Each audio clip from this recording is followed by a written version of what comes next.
आपकी आस्था की सराहना है, आपके अपनत्व की सराहना है। यह भारत विश्व का हृदय है। इसके अस्तित्व और आदर्श की रक्षा का दायित्व हमको आपको प्राप्त है। यह साक्षात जगदीश्वर को अवतीर्ण करने वाली पवित्र भूमि है। यहाँ साक्षात जगदीश्वरी भी अवतीर्ण होती हैं। कारक कोटि के मनीषी यहाँ अवतार लेते हैं। प्रबुद्ध योग भ्रष्ट राष्ट्रभक्त यहाँ जन्म लेते हैं। विकास के व्यामोह में, इसके अस्तित्व और आदर्श में कुंठा न उत्पन्न हो, इसका ध्यान रखना आवश्यक है। पर्यावरण के अविरुद्ध और अनुकूल विकास हो, पर्यावरण और विकास के अविरुद्ध और अनुकूल राजनीति को परिभाषित और क्रियान्वित करने का प्रकल्प हो। वेदादि शास्त्रों का विधिवत अनुशीलन करने पर यह तथ्य उद्भासित होता है कि सुसंस्कृत, सुशिक्षित, सुरक्षित, संपन्न, सेवापरायण, स्वस्थ, सर्वहितप्रद व्यक्ति और समाज की संरचना राजनीति है। राजनीति को ही राजधर्म कहते हैं, दंड नीति कहते हैं, अर्थनीति कहते हैं, क्षात्र धर्म कहते हैं। राजनीति, राजधर्म, दंड नीति, अर्थनीति और क्षात्र धर्म, ये पांचों पर्यायवाचक एकार्थक शब्द हैं। क्षात्र धर्म का अर्थ होता है क्षत्रियों का धर्म। शिक्षा, रक्षा, अर्थ और सेवा के प्रकल्प सदा संतुलित रहें। मातृशक्ति का शील सुरक्षित रहे। बिना परिवार नियोजन गर्भपात के जनसंख्या संतुलित रहे।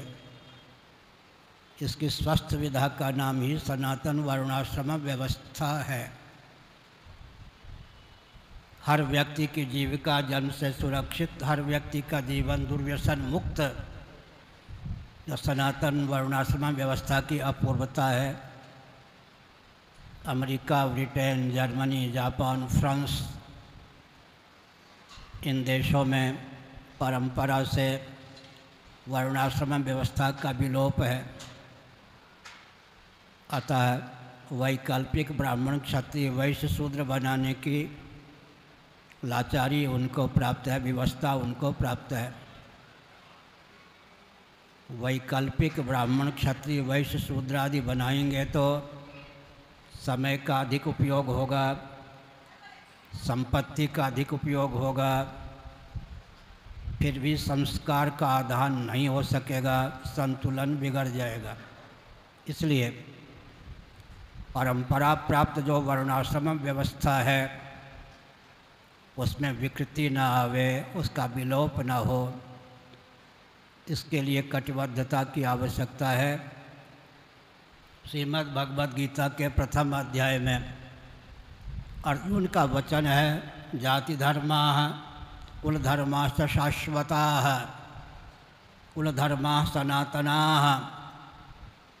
अर्जुन की आशंका थी कि संभावित युद्ध के चपेट में आकर कहीं सनातन जाति धर्म, कुल धर्म में विकृति न आ जाए, इनका विलोप न हो जाए।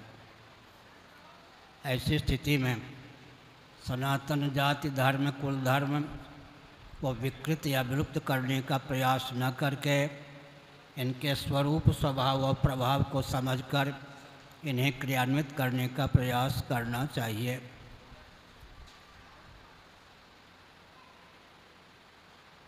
धर्म के प्रति स्वतंत्र भारत में हीन बुद्धि उत्पन्न की गई,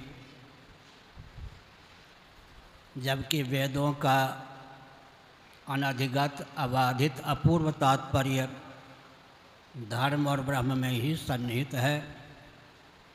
प्रत्यक्षादि इतर प्रमाणों के द्वारा अनधिगत और अबाधित अर्थ विषय केवल धर्म और ब्रह्म ही सिद्ध होते हैं।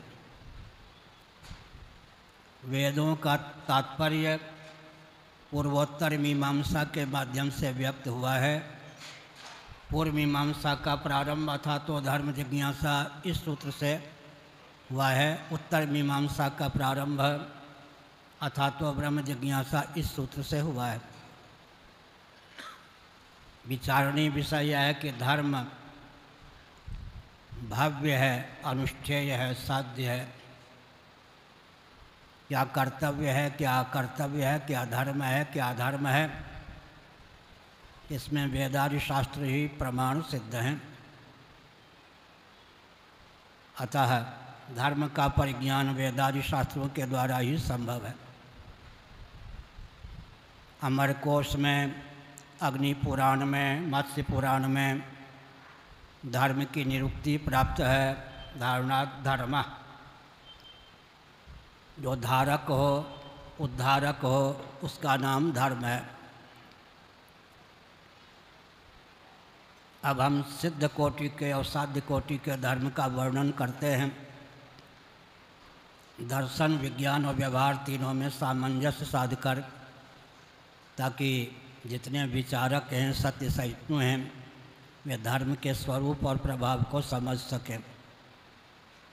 धारणात् धर्म, सिद्ध कोटि के या भूत कोटि के धर्म का यह लक्षण अमरकोश, अग्नि पुराण, मत्स्य पुराण आदि में सन्निहित है। जो धारक हो उसका नाम धर्म है। पृथ्वी के जितने कार्य हैं, पार्थिव वृक्षादि, उनको धारण करने वाली पृथ्वी का नाम धर्म है। इसका खंडन कौन करेगा? पृथ्वी को धारण करने वाला, उसका उदय स्थान, निलय स्थान, विलय स्थान, सन्निकट निर्विशेष उपादान कारण जल का नाम धर्म है। जल को धारण करने वाला, उसका उपादान कारण तेज या अग्नि का नाम धर्म है। अग्नि को धारण करने वाला पवन या वायु का नाम धर्म है। वायु को धारण करने वाला आकाश का नाम धर्म है। आकाश की बीजावस्था अव्यक्त प्रकृति प्रधान या माया शक्ति का नाम धर्म है। और अंत में परमात्म तत्व, भगवत तत्व या आत्म तत्व का नाम धर्म है। सिद्ध कोटि के धर्म का हमने वर्णन किया, इसका खंडन संभव ही नहीं है। सिद्ध कोटि का धर्म, पृथ्वी धर्म है, जल धर्म है, अग्नि धर्म है, वायु धर्म है, आकाश धर्म है, अव्यक्त धर्म है, आत्म तत्व, भगवत तत्व, परमात्मा तत्व या ब्रह्म तत्व धर्म है।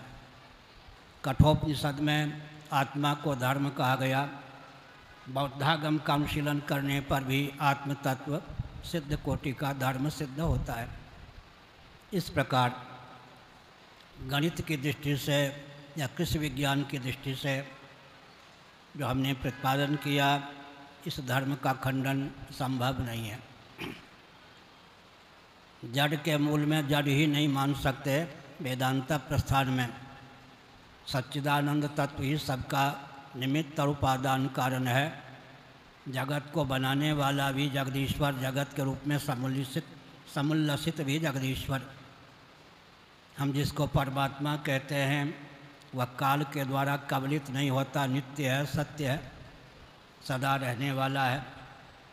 वह देशांतर के द्वारा कबलित नहीं होता, विभु है। वह वस्तुअंतर के द्वारा कबलित नहीं होता, सर्वाधिष्ठान, सर्वोपादान, सर्वरूप है।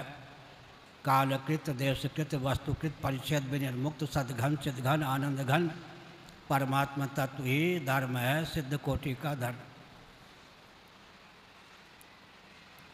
पार्थिव प्रपंच से मन को कर्षित कर पृथ्वी में सन्निहित करें, पृथ्वी से मन को कर्षित कर जल में सन्निहित करें, जल से मन को कर्षित कर अग्नि में सन्निहित करें, अग्नि से मन को कर्षित कर वायु में सन्निहित करें, वायु से मन को कर्षित कर आकाश में सन्निहित करें। भगवत पाद शिवावतार शंकराचार्य महाभाग ने प्रायोगिक धरातल पर कार्य कारण भाव का निरूपण किया है। जब हम शांत होकर बैठे रहते हैं तो आकाश भावापन्न होते हैं। कुछ शरीर में हलचल उत्पन्न होती है तो आकाश से वायु की उत्पत्ति हो जाती है। कुछ शरीर में ऊष्मा या गर्मी का संचार होता है, हलचल के बाद तो वायु से तेज की उत्पत्ति हो जाती है। अंत में गर्मी लगने पर पसीना टपकने लगते हैं तो अग्नि से या तेज से जल की उत्पत्ति हो जाती है। पसीना जमकर मैल बन जाए तो जल से पृथ्वी की उत्पत्ति हो जाती है। इस प्रकार अपना जीवन प्रयोगशाला है। इसके आधार पर भी सिद्ध होता है कि आकाश का कार्य वायु है, वायु का कार्य अग्नि है, अग्नि का कार्य जल है, जल का कार्य पृथ्वी है। निर्विशेषता की अवधि का नाम ही पृथ्वी है, ऐसा नहीं कह सकते। सविशेषता की अवधि का नाम पृथ्वी है और निर्विशेषता की अवधि का नाम आत्मा है, परमात्मा है। निर्विशेषता की अवधि परमात्मा तत्व, सविशेषता की अवधि है पृथ्वी। पृथ्वी के जो कार्य हैं वृक्षादि, ये पृथ्वी के तत्वांतर परिणाम नहीं हैं, तारतम्य संघात हैं। वृक्षादि में कोई छठे गुण की प्रतिष्ठा नहीं होती। पुष्प फल इत्यादि होते हैं, उनमें शब्द स्पर्श रूप रसगंध 5 गुण ही सन्निहित होते हैं। इसलिए हमने कहा विशेषता की अवधि पृथ्वी है, निर्विशेषता की अवधि परमात्मा तत्व है और बीच में अव्यक्त बीजावस्था है जिसको प्रकृति भी कहते हैं, प्रधान भी कहते हैं। धीरे धीरे मन को पार्थिव प्रपंच से उपरत कर पृथ्वी में सन्निहित करना चाहिए। पृथ्वी से उपरत कर जल भावापन्न मन को करना चाहिए। जल से मन को उपरत कर अग्नि भावापन्न करना चाहिए। अग्नि से मन को उपरत कर वायु भावापन्न करना चाहिए। वायु से मन को उपरत कर आकाश भावापन्न करना चाहिए और आकाश से मन को उपरत कर अव्यक्त भावापन्न करना चाहिए। उस अव्यक्त को आत्मा की शक्ति, परमात्मा की शक्ति माने।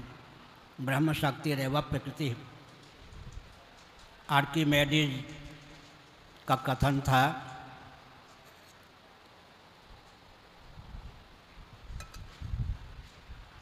वे कहा करते थे यदि मुझे पृथ्वी का केंद्र मिल जाए तो मैं पृथ्वी को उठा लूँ, सेंटर। उनको पता नहीं था कि पृथ्वी का केंद्र क्या है। ऋग्वेद के 10वें मंडल में नासदी सूक्तम है, भू सूक्तम है। भू सूक्तम में पृथ्वी के केंद्र का वर्णन है। नासदी सूक्तम में कुल 7 मंत्र हैं सज्जनों। पाश्चात्य जगत भी उन मंत्रों पर लट्टू है। जगत के स्वरूप का, उसके कारण का 7 मंत्रों के माध्यम से जिस ढंग से वर्णन किया गया है अद्भुत है। श्रीमद् भगवद गीता के 3रे अध्याय का अनुशीलन करें, पूरी सृष्टि के केंद्र का ज्ञान हो जाएगा। आर्किमेडीज तो इतना ही कहते थे पृथ्वी के केंद्र का ज्ञान हो जाए तो पृथ्वी को उठा लूँ, लेकिन भगवद गीता के 3रे अध्याय का अनुशीलन करने पर तो पूरी सृष्टि के केंद्र का ही ज्ञान हो जाता है। भगवद गीता के 3रे अध्याय में अक्षर शब्द का प्रयोग किया गया है जिसका अर्थ अविनाशी परमात्मा होता है। उसकी शक्ति, उससे अभिव्यक्त प्रणव प्रकृति है। 2 में ही सबका अंतर्भाव हो जाता है। परब्रह्म और शब्द ब्रह्म, परमात्मा और प्रणव, प्रणवत्वात् प्रकृति ही। यही व्याकरण का भी सारांश हो गया, वेदांत का भी। परमात्मा तत्व प्रणव, प्रणव को ही प्रकृति उपादान कारण व्याकरण के अनुसार, वेदांत के अनुसार हम कहते हैं। प्रणव और परमात्मा, परमात्मा और प्रणव, परमात्मा और उसका वाचक प्रणव, भगवान नाम। एक संकेत हम करते हैं, सावधान। कुछ लोग कहते हैं राम राम कहने से क्या होगा, केवल नाम से क्या होगा। उनको समझना चाहिए शब्द में अचिंत्य शक्ति का सन्निवेश है सज्जनों। शब्दातीत कहने पर भी तो शब्द ही सिद्ध है। शब्द अपने से अतिक्रांत का भी अधिगम करा देता है शब्दातीत कह करके। इसलिए मनुस्मृति का वचन है, भूतम भव्यम भविष्यं च सर्वम वेदात् प्रसिद्ध्यति। जो कुछ भूत है, भव्य है, भविष्य है, वर्तमान है, सबका ज्ञान वेदों के द्वारा होता है। मांडूक्य उपनिषद के अनुसार यह चत्रिकालातीतम तदप्योंकारेव, जितने कालगर्भित और कालातीत तत्व हैं सबका अधिगम हो सकता है, वेदों के द्वारा होता ही है। कालगर्भित और कालातीत, कालातीत अव्याकृत परमात्मा, इन सब का अधिगम परमात्मा तत्व का अधिगम भी वेदों के द्वारा होता है, प्रणव के द्वारा होता है। यह चत्रिकालातीतम तदप्योंकारेव। अभी हमने प्रश्न उठाया, शब्द में अचिंत्य शक्ति का सन्निवेश है। खर्राटे लेकर कोई व्यक्ति सोया हुआ है, मान लीजिए उसका नाम लालू या कालू है। अब उसको कोई बुलाता है, अरे लालू, अरे कालू। अब प्रश्न उठता है, जब कोई व्यक्ति खर्राटे लेकर सोया होता है, उसका नाम लेकर उसे पुकारा जाता है, लालू कालू कुछ भी, तब क्या वो अपना नाम सुनने के बाद जगता है या जगने के बाद नाम सुनता है? अगर नाम सुनने के बाद जगता है तो सोया हुआ सिद्ध नहीं होता, और जगने के बाद नाम सुनता है तो नाम जगाने वाला सिद्ध नहीं होता। तो नाम लेने का प्रयोजन ही निष्फल। इसलिए कहना पड़ता है कि लालू कालू जो लौकिक नाम हैं उनमें भी अचिंत्य शक्ति का सन्निवेश है। जब कोई व्यक्ति खर्राटे लेकर सोया होता है, उसका नाम लेकर उसे पुकारा जाता है, तो शब्द में सन्निहित अचिंत्य शक्ति के बल पर सोया हुआ व्यक्ति जग जाता है। तो लौकिक नाम में भी इतनी क्षमता है, शक्ति है, तो ऋग्वेदादि से सिद्ध जो राम कृष्ण शिव ये भगवान के नाम हैं, इनमें अचिंत्य शक्ति का सन्निवेश है। व्याकरण का सिद्धांत है, न स्वस्ति प्रत्ययो लोके या शब्दानुगमादृते।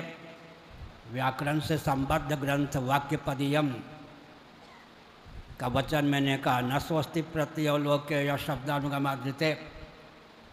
व्यवहार साधक ऐसा कोई बोध नहीं है जिसमें शब्द का अनुगम ना हो। पुरानी शैली में अगर मैं बोलूँ तो है कोई चतुर्चितेरा पारखी माई का लाल, जो किसी भी भाषा के किसी भी शब्द या शब्दजन्य संस्कार का आलम्बन लेकर एक संकल्प कर ले, एक निश्चय कर ले, एक स्मरण कर ले या एक गर्व कर ले। शब्द का आलम्बन लेकर या शब्दजन्य संस्कार का आलम्बन लेकर व्यवहार चलता है। न स्वस्ति प्रत्ययो लोके या शब्दानुगमादृते। शब्द के अनुगम से युक्ति ही व्यवहार साधक बोध होता है। शब्दागम विनिर्मुक्त जो बोध होता है उसी का नाम आत्मा है। शब्द से युक्त आत्मा का नाम अंतःकरण है, शब्द विनिर्मुक्त अंतःकरण का नाम ही आत्मा है। विषय गंभीर हुआ, लेकिन हमने संकेत किया धर्म, सिद्ध कोटि के धर्म के बिना तो काम चलेगा ही नहीं। पार्थिव प्रपंच का धारक पृथ्वी धर्म है, पृथ्वी को धारण करने वाला जल धर्म है, जल को धारण करने वाला अग्नि धर्म है, अग्नि को धारण करने वाला वायु धर्म है, वायु को धारण करने वाला आकाश धर्म है, आकाश को धारण करने वाला अव्यक्त धर्म है, अव्यक्त को धारण करने वाला सनातन अव्यक्त परमात्मा का नाम धर्म है। गीता के 2 और 8वें अध्याय में तालमेल बैठाना चाहिए। अव्यक्तादीनि भूतानि व्यक्त मध्यानि भारत अव्यक्त निधनान्येव तत्र का परिदेवना। अंग्रेजी वाले इसी को अपने शब्दों में कहते हैं, matter can neither be created nor destroyed. अव्यक्तादीनि भूतानि व्यक्त मध्यानि भारत अव्यक्त निधनान्येव तत्र का परिदेवना। अव्यक्त की व्यक्त भावापत्ति का नाम ही उत्पत्ति है। अगर काष्ठ में पाषाण में पहले से ही अग्नि तत्व विद्यमान न हो तो कोटि कोटि मांत्रिक तांत्रिक है। अव्यक्त की अव्यक्त भावापत्ति का नाम ही नाश है। यहाँ किसी भी वस्तु का नाश वस्तुतः होता ही नहीं, अर्थात कारण भावापत्ति का नाम ही नाश हो गया, इतना हमने कहा। सिद्ध कोटि के धर्म का प्रतिपादन किया कार्य को धारण करने वाला उपादान धर्म है। और साध्य कोटि का धर्म यज्ञेन दानेन तपसा नाशकेन ब्राह्मणा विविदिशन्ति यज्ञो दानम तपश्चैव पावनानि मनीषिणाम। बाल ठाकरे कहा करते थे हिंदू धर्म नहीं, हिंदू विचारधारा। धर्म के प्रति ही अनास्था उत्पन्न कर दी गई। एक आजकल राहुल हैं, उन्हीं की अनुकृति करके कहते हैं हिंदू धर्म नहीं, हिंदू विचारधारा। मैंने धर्म कहने पर ही व्यक्ति को परहेज है, धर्म शब्द के प्रति इतनी अनास्था उत्पन्न कर दी गई। जबकि मैं एक वाक्य बोलता हूँ, सावधान होकर सुनिए। किसी भी वस्तु की सत्ता और उपयोगिता जिस पर निर्भर है उसी का नाम धर्म है। हमको लड्डू पवाओ तो जीभ से पानी आवे या ना आवे, लड्डू रख दो तो बोलते समय जीभ पानी से तर हो जाता, रसो वैसा। भगवत तत्व का रस रूप का वर्णन करने पर रसनेन्द्रिय से इतना लार टपकता है, हम विभोर हो जाते आनंद। इसलिए शब्द में अचिंत शक्ति का रस का सन्निवेश है। तो हमने संकेत किया सिद्ध कोटि का धर्म का खंडन नहीं किया जा सकता तत्व मीमांसा की दृष्टि से। सिद्ध कोटि के धर्म को मानेंगे ही। आगे मैंने कहा किसी भी वस्तु की सत्ता और उपयोगिता जिस पर निर्भर है उसका नाम धर्म है। क्या? किसी भी वस्तु की सत्ता और उपयोगिता जिस पर निर्भर है उसी का नाम धर्म है। मैं ये योग दर्शन का एक सूत्र पढ़ता हूँ, शब्द ज्ञान अनुपाति वस्तु शून्यो विकल्प है। योग दर्शन के अनुसार विकल्प किसको कहते हैं? योग दर्शन के अनुसार विकल्प, अरे भाई आगे वाले चाल पाल मत क्या करो। योग दर्शन के अनुसार क्या मैं कह रहा था, योग दर्शन के अनुसार शब्द ज्ञानानुपाति वस्तु शून्यो विकल्प। शब्द मात्र ही अर्थ हो, शब्दातिरिक्त कोई अर्थ ना हो, उसी का नाम विकल्प है। बंध्यापुत्र केवल शब्द है, शश सिंह खरगोश के सिंह होते नहीं, केवल शब्द है। लेकिन मैं संकेत करता हूँ किसी भी वस्तु की सत्ता उपयोगिता जिस पर निर्भर है उसका नाम धर्म है। किसी भी वस्तु की सत्ता उपयोगिता जिस पर निर्भर है इसका नाम धर्म है। तो धर्म निरपेक्ष केवल शब्द है, शब्द ज्ञानानुपाति वस्तु शून्यो विकल्प है। धर्म निरपेक्ष केवल शब्द है।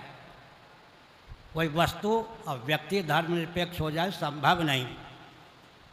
आँख अगर धर्म निरपेक्ष हो जाए तो, कान अगर धर्म निरपेक्ष हो जाए तो, नाक अगर धर्म निरपेक्ष हो जाए तो, किसी भी वस्तु की सत्ता और उपयोगिता जिस पर निर्भर है उसी का नाम सज्जनों धर्म है। धारणात् धर्म, इसलिए धर्म के प्रति आस्थान्वित होना चाहिए। अब एक प्रश्न हमने उठाया, 5 मिनट और बोलेंगे फिर प्रश्नोत्तर। ठीक है, धर्म तो अनुष्ठेय है, वेदादि शास्त्रों के द्वारा ही उनका ज्ञान हो सकता है। एक विचित्र बात, सामान्य रीति से सामान्य धर्म और विशेष धर्म का निरूपण आवश्यक। श्रीमद् भागवत के 7वें स्कंद में देवर्ष नारद ने युधिष्ठिर के प्रति सामान्य और विशेष धर्म का वर्णन किया। सामान्य धर्म को मानव धर्म भी कहते हैं। सामान्य धर्म आत्मना प्रतिकूलानि परेशान न समाचरेत, यह सामान्य धर्म है। श्रीमद् भगवद गीता 6ठा अध्याय, आत्मौपम्येन सर्वत्र समं पश्यति अर्जुन सुखम वा यदि वा दुखम स योगी परमो मतः। जैसा व्यवहार हम दूसरों से अपने प्रति चाहते हैं, हमारी बुद्धि की बलिहारी है, वैसा व्यवहार दूसरों के प्रति करें, इतना तो कम से कम होना चाहिए। एक बात मैं कह दूं, केवल पेट और परिवार तक सीमित मत रहिए। ये पाकिस्तान बना, बांग्लादेश देश का विभाजन हुआ, पेट और परिवार तक जो सीमित थे उनके कारण हुआ, समझ गए। उनकी आंखों के सामने उनके रिश्तेदार नातेदार काट दिए गए। जो भागकर भारत आने में समर्थ हुए, अंत में फिर राजौरी आदि में संकट हुआ, वहाँ से भागने लगे। कहाँ तक भागोगे?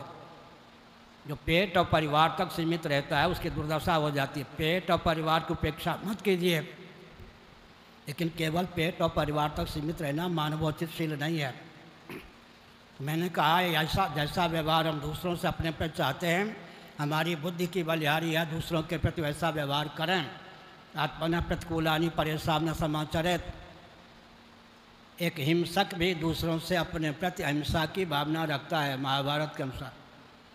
एक झूठ बोलने वाला व्यक्ति भी दूसरों से अपने प्रति सत्य भाषण की भावना रखता है। एक चोरी करने वाला व्यक्ति भी दूसरों से अपने प्रति अचौरी की भावना रखता है। एक व्यभिचारी भी दूसरों से अपने प्रति संयम की भावना रखता है। एक लुटेरा भी दूसरों से दूसरों से अपने प्रति अपरिग्रह की भावना रखता है। तो जैसा व्यवहार हम दूसरों से अपने प्रति चाहते हैं वैसा व्यवहार दूसरों के प्रति करें, इतना तो कर ही सकते हैं। आत्मना प्रतिकूलानि परेशान समाचरेत यह धर्म आत्मोपमीन सर्वत्र समम पश्यति अर्जुन सुखम व यदि वा दुखम सहयोगी परमो मतः। आगे यज्ञ धर्म है, दान धर्म है, तप धर्म है, व्रत धर्म है। यज्ञेन दानेन तपसा न शकेन ब्राह्मणा विविशन्ति यज्ञो दानम तपश्चैव पावनानि मनीषिणाम। यज्ञ करेंगे तो मुट्ठी खोलनी पड़ेगी या नहीं। इंद्राय स्वाहा इदम इंद्राय। मैं एक संकेत कर दूँ, कस्मै देवाय हविषा विधेम, इस श्रुति के अनुसार यज्ञ का सांकेतिक निरूपण प्राप्त है, यज्ञ की सांकेतिक निरुक्ति प्राप्त है। द्रव्य और देवता, द्रव्य माने सामग्री, द्रव्य और देवता का संवेद स्वरूप ही याग है। कस्मै देवाय हविषा विधेम, उसमें भी पूर्वोत्तर मीमांसा की बात है। पूर्व मीमांसा को अगर हम एक ही वाक्य में बोलें तो क्या बोल सकते हैं? भूतम भव्याय, जो कुछ सिद्ध पदार्थ है, भूत है, वो भव्य के लिए, यज्ञ आदि के लिए अनुष्ठेय की सिद्धि में उसका उपयोग और विनियोग है। उत्तर मीमांसा के अनुसार अगर हम बोल रहे हैं तो एक ही वाक्य में भव्यम भूताय, अंत में भव्य यज्ञ दान तप व्रत ये सब जो हैं ये भूत सिद्ध कोटि का जो आत्म तत्व है उसके उपकारक हैं। इसलिए जीवन में यज्ञ दान तप इत्यादि होना चाहिए। अंत में मैं संकेत करता हूँ, हमारा आपका जो जीवन है वसुधैव कुटुंबकम की व्याख्या है। महोपनिषद के 6ठे अध्याय का वचन है वसुधैव कुटुंबकम। वसुधैव कुटुंबकम कहाँ का वचन है?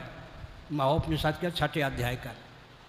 और सर्वेषां मंगलम भूयात्, सर्वे भवन्तु सुखिनः, सर्वे सन्तु निरामयाः, सर्वे भद्राणि पश्यन्तु, माँ कश्चित् दुःख भाग भवेत्। गरुड़ पुराण के अंतिम अध्याय का अंतिम श्लोक है। गरुड़ पुराण के अंतिम अध्याय का अंतिम वचन है सर्वेषां मंगलम भूयात्, सर्वे भवन्तु सुखिनः, सर्वे सन्तु निरामयाः, सब सुखी हों, सब निरोग हों। सर्वे भवन्तु सुखिनः, सर्वे सन्तु निरामयाः, सर्वे भद्राणि पश्यन्तु, सब भद्र को देखें, अभद्रता किसी को देखने को न मिले। माँ कश्चित् दुख भाग भवेत्, कोई दुख का पात्र न बने। अब कह सकते हैं लोगों को तो दुख होगा। एक मैं विचित्र बात कहता हूँ, सुख तो आत्मा की परंपरा में, सुखमस्य आत्मनो रूपम यो वै भूमा तत्सुखम आनंदो ब्रह्म आनंदम ब्रह्म। दुख अज्ञान की परंपरा में, दुख नासमझी के कारण है, सुख तो आत्मा की परंपरा में। इसलिए वसुधैव कुटुंबकम की व्याख्या है। देखिए भगवद गीता के 3रे अध्याय के अनुसार विचार कीजिए। हम जो मनुष्य हैं, बहुत से पशु भी हैं, माँ के पेट से जेर सहित उत्पन्न हुए हैं, जरायुज प्राणी हो गए या नहीं? जेर का मौलिक स्वरूप अंडा है, आजकल का विज्ञान कहता है। माँ के पेट में कुछ समय अंडा होकर रहे। अंडे का मौलिक स्वरूप माता पिता के रजवीर का संघात स्वेद है। स्वेद का मौलिक स्वरूप क्या? अन्न जल का सेवन। तो हम क्या हो गए? जरायुज होते हुए अंडज हो गए, अंडज होते हुए स्वेदज हो गए, स्वेदज होते हुए उद्भिज हो गए। और वह क्रम से करें तो उद्भिज होते हुए स्वेदज हैं, स्वेदज होते हुए अंडज हैं, अंडज होते हुए जरायुज हैं। स्वप्नावस्था में, मनोराज्य में, स्वप्नावस्था में मनसिज हो जाते हैं, स्वप्नावस्था में मनसिज हो जाते हैं। अब बुद्धि से उपहित होकर स्वयंभू हो जाते हैं, निरुपाधिक धरातल पर स्वयं हैं। हमने एक वाक्य कहा, अगर धारणा करें तो एक एक व्यक्ति में करोड़ों एटम बम को मात करने की क्षमता इस विज्ञान के बल पर हो सकती है। निरुपाधिक धरातल पर हम स्वयं हैं, सोपाधिक धरातल पर स्वयं होते हुए स्वयंभू हैं, स्वयंभू होते हुए मनसिज हैं, मनसिज होते हुए जरायुज हैं, जरायुज होते हुए अंडज हैं, अंडज होते हुए स्वेदज हैं, स्वेदज होते हुए उद्भिज हैं। इतनी भावना होगी तो हर व्यक्ति में दिव्यता का संचार होगा। भगवान शंकराचार्य महाभाग ने छांदोग्य श्रुति के भाष्य के संदर्भ में एक अद्भुत तत्व उद्भाषित किया, जो जिससे विरक्त होता है वह उसका अधिपति हो जाता है। नैमिष के दंडी स्वामी जी महाराज कहते थे, मेट बनोगे या मजदूर। उसी शैली में अगर हम कहें तो अधिपति बनोगे या अधीन। क्या बनोगे मातृ जी, अधीन या अधिपति?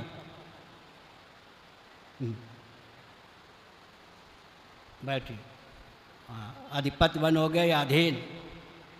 अधिपति बनोगे या अधीन? आज जो देवराज इंद्र के पद पर प्रतिष्ठित हैं, बृहदारण्यकोपनिषद के अनुसार वो कौन है? सोते हुए झाजी हैं। आज जो देवराज इंद्र के पद पर प्रतिष्ठित हैं, मर्त्यलोक में, बृहद भारत में, सतकुल में वे उत्पन्न हुए थे। उन्होंने वेदादि शास्त्रों का विधिवत अध्ययन किया। इंद्र के पद ने, वैभव ने उनके चित्त को समाकृष्ट किया। इंद्र के वैभव के नीचे के वैभव ने, इंद्र के पद के नीचे के पद ने उनके चित्त को समाकृष्ट नहीं किया। एक जीवन में शास्त्र सम्मत विधा से 100 अश्वमेध यागों का निर्विघ्नता पूर्वक उन्होंने अनुष्ठान किया, जिसके फलस्वरूप आज वे देवराज इंद्र के पद पर प्रतिष्ठित हैं। आज ब्रह्मा के पद पर कौन प्रतिष्ठित हैं? मर्त्यलोक में, बृहद भारत में, सतकुल में उत्पन्न हुए थे।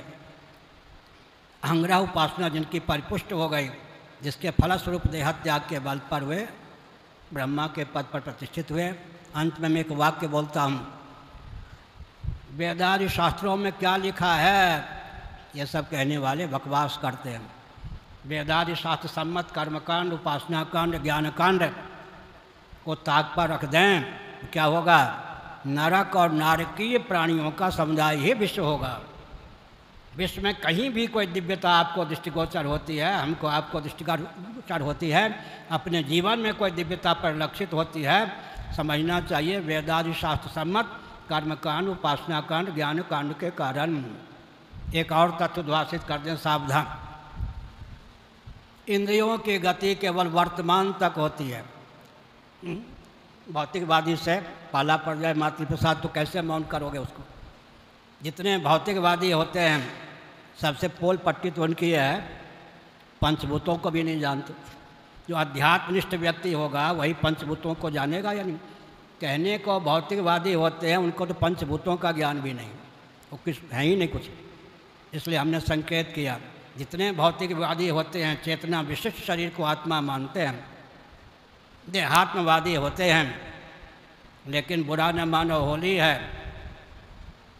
इंद्रियों की गति केवल वर्तमान तक होती है। अब मन की गति भूत भविष्य वर्तमान तीनों कालों में होती है, और वेदादि शास्त्रों की गति भूत भविष्य वर्तमान तीनों कालों में होती है। मन की गति कालातीत अव्याकृत परमात्मा में भी होती है।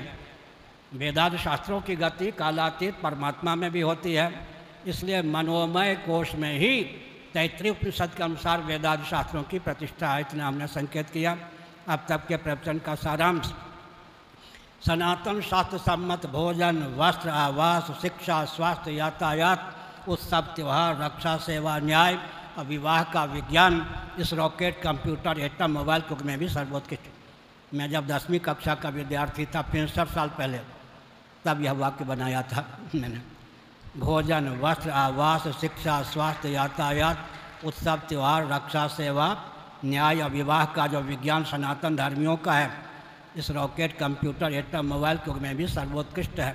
लौकिक उत्कर्ष चाहें तो, पारलौकिक उत्कर्ष चाहें तो, परमात्मा की अभिव्यक्ति या प्राप्ति चाहें तो वेदादि शास्त्र सम्मत जीवन के पक्षधर बने।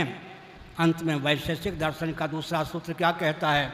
यतोभ्युदय निश्चय सिद्धि सधर्म, जिससे अभ्युदय निश्चय की सिद्धि हो उसका नाम धर्म है।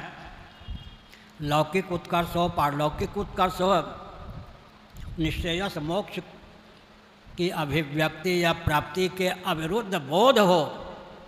अभ्युदय का अर्थ यहाँ पर बोध है होता है, क्योंकि निश्चय में विनियोग होना चाहिए, जिससे लौकिक उत्कर्ष हो, पारलौकिक उत्कर्ष हो। निश्चय अर्थात मोक्ष के अविरुद्ध है। तत्वज्ञान सुलभ हो, उसी का नाम धर्म है। अब धर्म का खंडन कौन करेगा? जितना हमने कहा। अब समय हो गया, चलो भाई शाम को फिर